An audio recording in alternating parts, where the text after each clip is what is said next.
Had a person tell me one time when I was talking about some of the stuff that I've been through, they was like, man, I didn't know you went through that stuff. I'm like, yeah, because that was like 5, 6 years ago. I'm not in that place no more.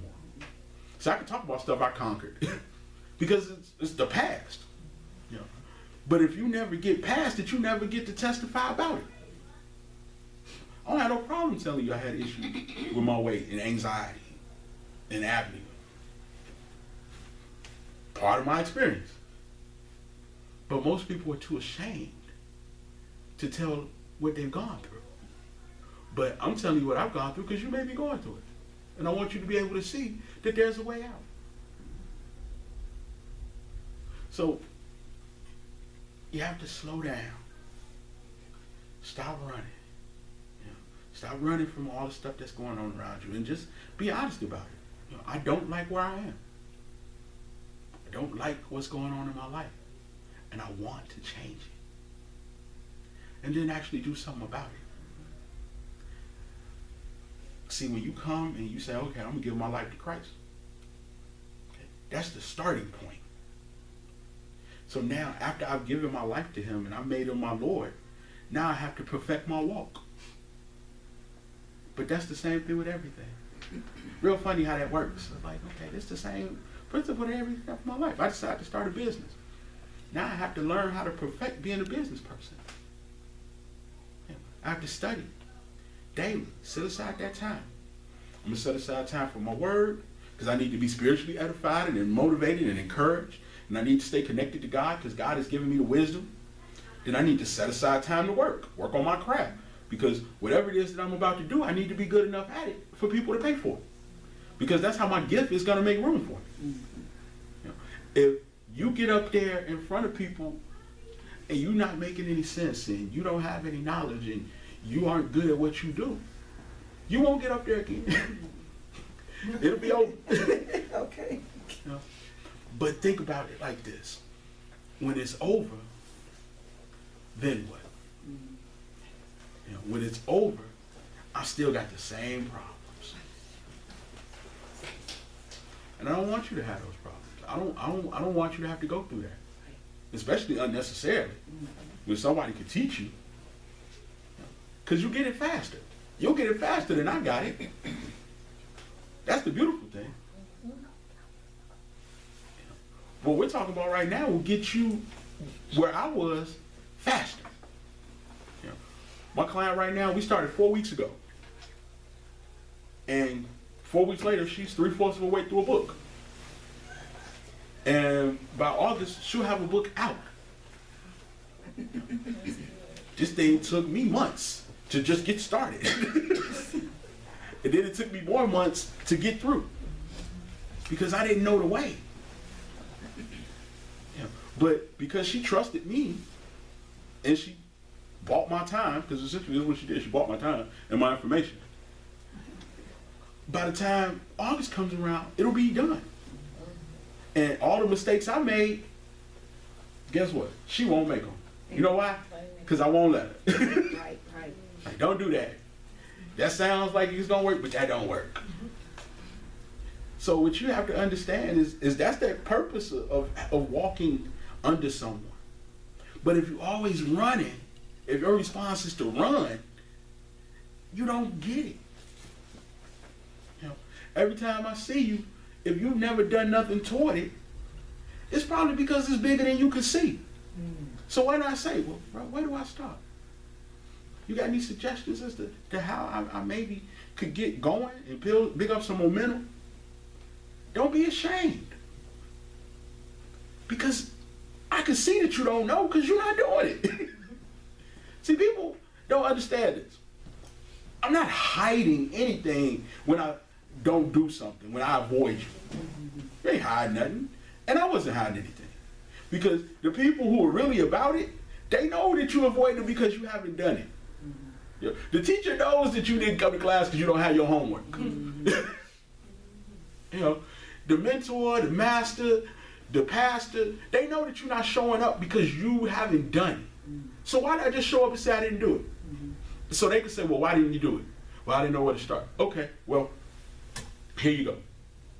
I used an example yesterday. Talked to my client, and she said she was stuck. Like, I've been writing and I'm stuck. Okay, well, what are you stuck with? What are you trying to say that you can't say? Not really sure. So what did I do? I went into some of my resources, sent her over a document that showed her how to structure her thought so that she could say what she needed to say. We talked about it for about 5 minutes. 15 minutes later, she was unstuck. Now, there was a time when I was in that same situation that might have been 3 weeks. But in 15 minutes, something that took me 3 weeks, she was able to get and be moved on. But again, the faster I move through this stuff, the more willing I am to say I don't know, the faster God can give me someone who's going to help me get it. The faster I put in the work, the faster I get out of poverty. And the more time I have to enjoy it. Because we don't know when our last day is. So why would we want to spend all our good days, living a life we don't have to live?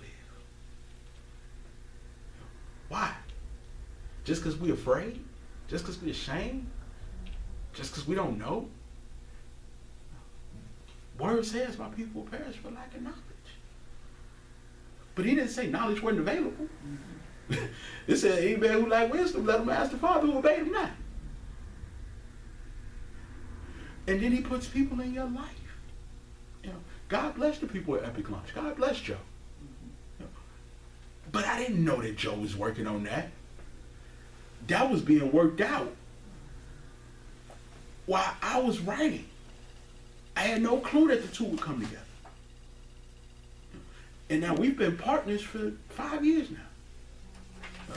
Done some great work, got more great work to do. But at each step, that uneasy feeling, see, we call it fear. Fear is just an uncomfortable feeling. That's all, just an uncomfortable feeling. That's it. Something I don't know. Something I'm unsure about that makes me feel uncomfortable. That's all it is. It is just an uncomfortable feeling. It is not a death sentence. It is an uncomfortable feeling. But once I understand that things I don't know make me feel uncomfortable, fear's gone. And things I don't know make me feel uncomfortable.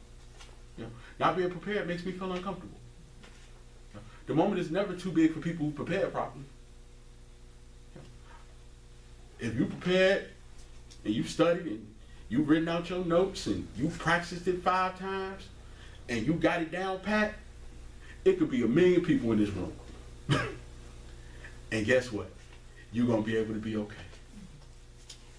Because you prepared. If you cook enough food for 10 people and 10 people show up, even though you only expected 5, it's okay. We had enough. So it's not fear. It's not understanding that fear is just an uncomfortable feeling. You know, in the church we say it's a spirit that makes us uncomfortable. It makes us uncomfortable. But what's the opposite of that? What did God give us? He gave us power. Power to overcome the uncomfortable feeling. Love, able to love in spite of the uncomfortable feeling. And the sound mind, so that I understand and I'm aware that it's just an uncomfortable feeling. You know, ain't nothing wrong with me. I just need to calm down. You know, I'll give you an example. You know, I'm in a sharing mood. You know, so in the midst of my anxiety, I had a friend. We walked out to get in the car, and they said I'm gonna drive. So, you know, at that point, I was really anxious. I couldn't really ride, and other people drove. But they hopped in the car. And I'm like, okay, well, let me get in the car. I wanted to get out. I wanted to get out bad. And they just drove off. And they knew I wanted to get out, but they just kept driving. And after a few minutes, I calmed down. It was just an uncomfortable feeling. You know, had a situation again. Felt like I couldn't breathe, wanted to get out. And I got out. But then my friend that was sitting in the front seat was like, huh, yeah, I had that same feeling. Yeah, felt like I couldn't breathe for a minute. Yeah. But now, I didn't tell them that. But because they had gone through it, they knew. Mm-hmm. So even when I think I'm hiding, oh man, let me get out the car, just need to stretch my legs. They like that. Couldn't breathe. So even when you think you hiding it, mm-hmm. people know. Mm-hmm. Yeah. You think you hiding it from people, they get it. Mm-hmm. But guess what? I was able to calm down. I was able to be okay. And the fact that they understood and said that they had gone through the same thing, it helped me. You know? But even when you running, people see it. Mm-hmm. They get it. So even when you trying to hide it, you're not hiding it. Pastor see it. No, I'm okay, I'm fine. No, you're not. But you don't have to be that way. You don't have to stay stuck there. Just admit it. Embrace it. Understand it. It's an uncomfortable feeling. I don't know how to get out of it. Mm-hmm. No, Pastor, I can't figure out why I'll never have no money. Well, let me have you talk to Deacon Johnson. He's a financial advisor. Mm-hmm. Maybe he can figure out what a hole in your bucket is. Mm-hmm. But if you never, ever admit that you have the problem and you just try to tolerate it, you're never going to have what you want. Eventually, that car going to break down. Car going to break down eventually. You know, eventually, you're going to run out of credit card room. You know, eventually, you're going to run out of people to borrow from. Eventually, people will get tired of dropping you off. Mm-hmm. So while you have the idea, why not do something with it? Mm-hmm. While you have the breath in your body and the health, why not do something with it? Because see, what I didn't know, in the midst of me writing the book, is that 18 months later, they was going to close my department. So this source that I've been relying on that was created by man was taken away. Why? Because that's their source. That ain't my source. They get to decide what they want to do with their job. They get to decide if they want to keep you or let you go. Because it's theirs. But what God has for you is you. Yeah. So now, when you're in these situations that you should be preparing, and you're not, now you're at the mercy of the enemy. How many of us want a job and then we go to the place and the people don't hire us? All of us have gone through that. But if you have something that you can do to create income that God is giving you, and you do it well enough, you might be able to start a business, or you might at least be able to have some money to sustain you until you find another job.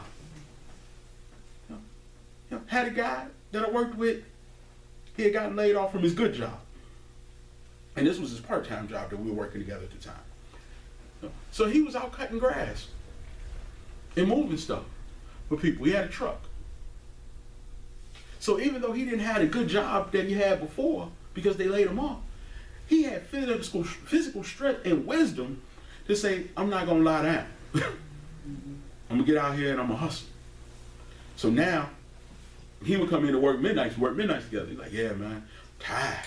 I'm like, what happened? Oh, yeah, I made $300 today. Had to, go cut this lady yard, do her hedges. I took care of all that, and then I hauled all the stuff away.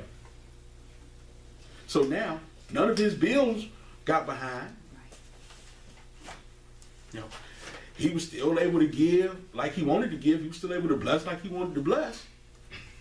Because when they took away the good job, he didn't lay down. He responded by saying, what else can I do? Mm-hmm. Know a guy now who got out of prison. Nobody would hire him. But now he has his own company. And he employs other people who get out of prison. Because nobody else is going to hire them. Mm-hmm. But it started out with just one little lawnmower and going door to door. You need your grass cut? I saw you got some stuff out back. You need me to move that? So then he got from one little lawnmower to a little raggedy truck. Then he went from little raggedy truck and one little lawnmower to he figured out how to get him a thing on the front to shovel snow. Line upon line.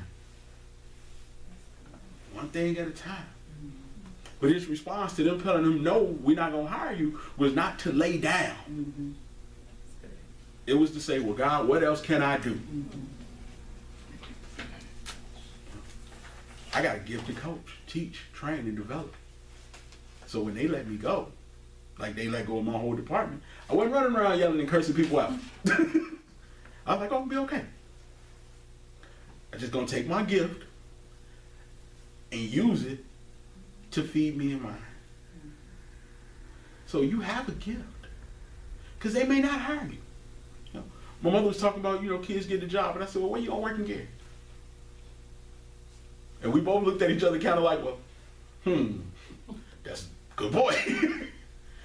So if you don't have a car, but you got a rake, you can start there. Friends of mine are the people that own Wish Clean. And they have a cleaning company. And they said, well, we was thinking about how we were going to start, what we were going to do, and we just said, okay, well, we got a name, and we went and bought a mop and a broom. Mm-hmm. But now they have a company. Didn't start out as a company, it just started out as a mop and a broom. Mm-hmm. But now they got trucks, they got products, they do corporate cleaning, they clean churches. You go to wishclean.com and see them. And they're not even 30. I want to say he's 28, she's 27. Mm-hmm.